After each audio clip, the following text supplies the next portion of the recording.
At the end of every 7 years, you must cancel debt. This is how it is to be done. Every creditor shall cancel the loan he has made to his fellow Israelites.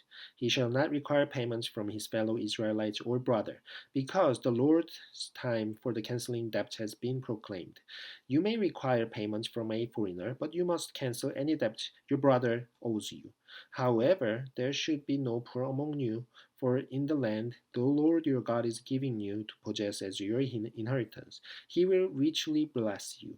If only you fully obey the Lord your God and carefully to follow all these commands that I'm giving you today, for the Lord your God will bless you as he has promised, and you will lend to many nations but will borrow from none. You will rule over many nations, but none will rule over you. If there is a poor man among your brothers in any of the towns of the land that the Lord your God is giving you, do not be hard-hearted or tight-fisted toward your poor brother. Rather be open-handed and freely lend him whatever he needs. Be careful not to harbor this wicked thought.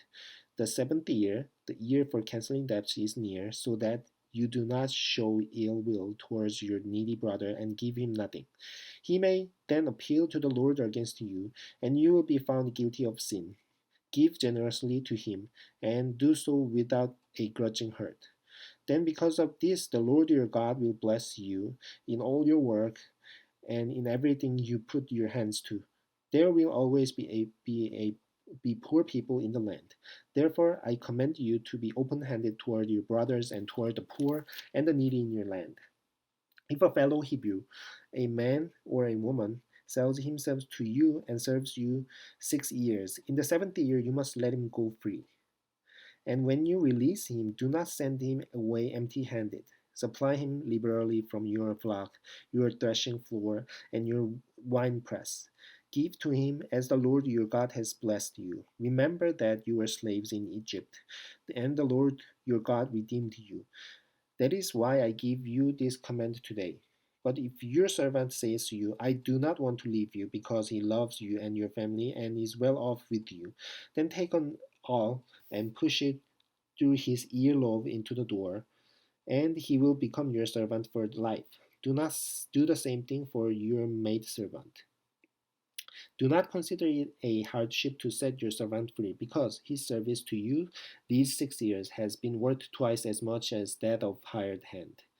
And the Lord your God will bless you in everything you do. Set apart for the Lord your God every firstborn male of your herds and flocks.